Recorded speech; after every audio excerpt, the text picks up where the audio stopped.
kuha na makabagi. So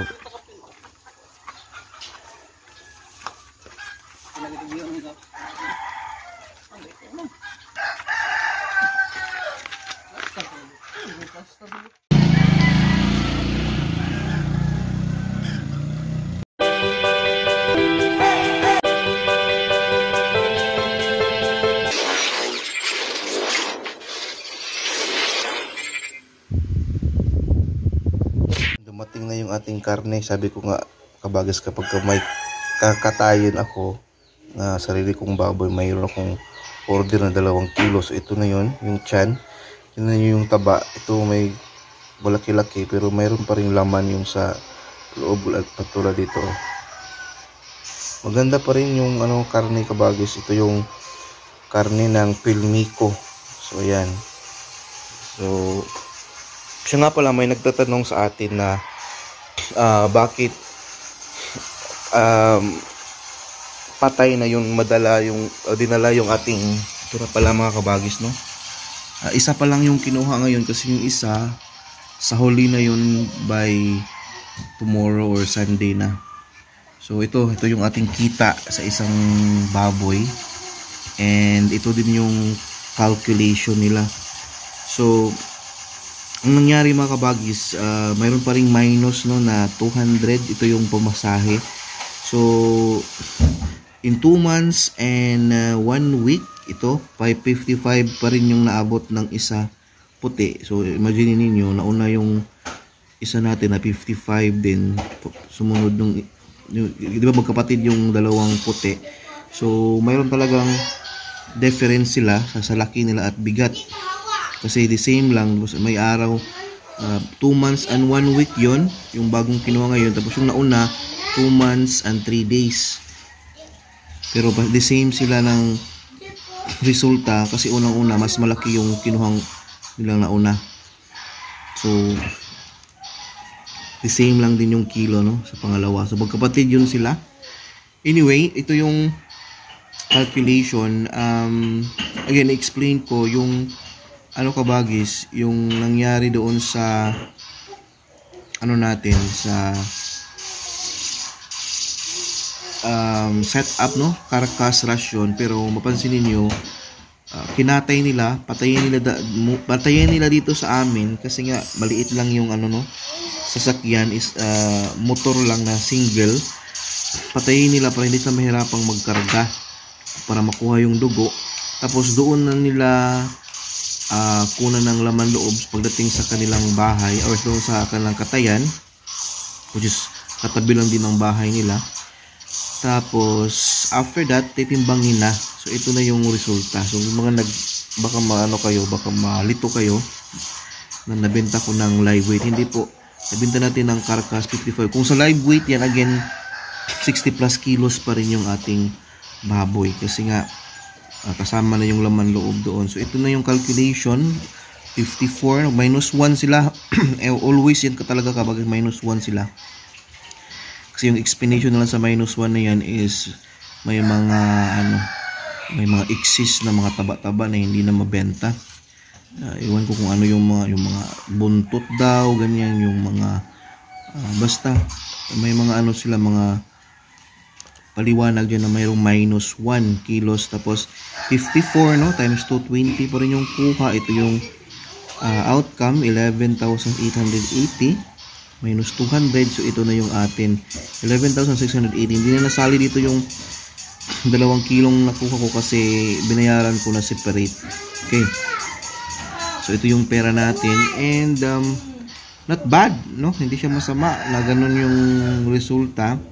And then yung sabi nila yung sa huli, titimbangin yun na buhay, yung pangatlo na brown. Kasi ang sabi nila baka gamitin nila sa fiesta, no?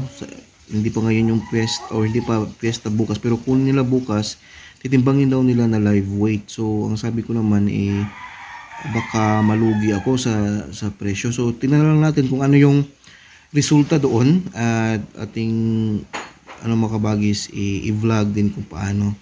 So ito na, so 11,680 yung ito na yung resulta. At kung naalala ninyo yung kuha or yung resulta din ng ating una, kasi meron yung na minus doon yung ano yung 2 kilo, basta nasa ano na, hindi ko na maalala, mga 10,000 plus din yun yung una. Okay,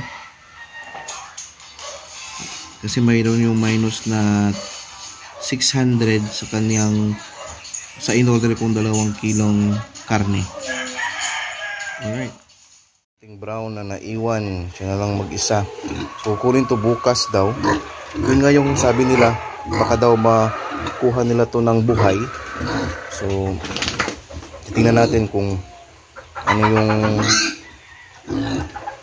ano yung maganda. Ibenta ko ba ng live weight or i-estimate na lang. So mayroon ding chance na pwede mong ipa-estimate So basta ano na lang, i-update ko kayo baka kabagis kung ano to bukas. Gutom na siya. Gutom na? Ha? Nagutom na. Hingi ng pagkain. Dik-dikon ko na magkain muna.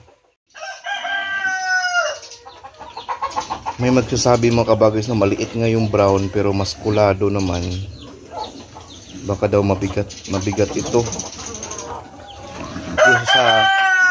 Sa tansya ko, dahil nga nakuha natin to ng maliit lang, 8 kilos lang, di nakaabot ng 10 kilos. Ang tansya ko dito, mga 40 plus lang to, kasi yung nakuha natin, yung naunang mga baboy is 54 sila or 55. So nasa mga 40 plus to, almost 50. Carcass din yun, pero kung tibangin to as live weight, mga almost 60 din to. Ganun lang, so mga konting difference lang din. Yung mga RIR kung maliliit, kumakain din sila ng feeds.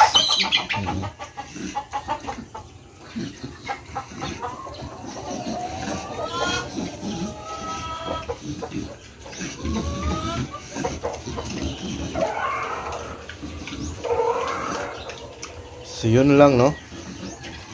I-update ko kayo kabagis pagka ano nito. Tapos i-calculate natin lahat kung magkano.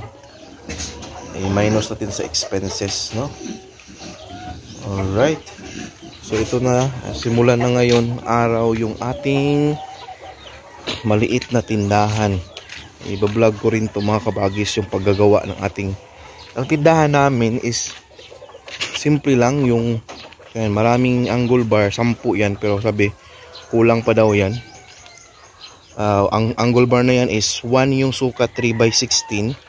Tapos ito naman yung ating mat, no? Steel mat. Ito mga kabagis is manipis na daw to yung pagkabili ko. 5 piraso dahil ito yung gagamitin sa harapan sa tindahan.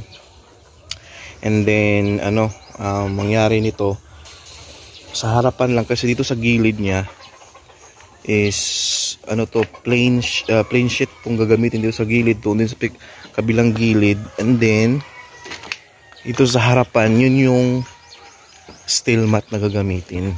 Yan. So yung tiris namin yung aming gagawing maliit na tindahan. Tapos dito yung aming gawing gate. Tapos yung gate, mayroon ding butas maliit sa dito sa gitna para doon namin i-open lang kapag may bibili, hindi yung buong gate talaga yung buksan. So update ko kayo kung ano yung itsura niyan after. Right?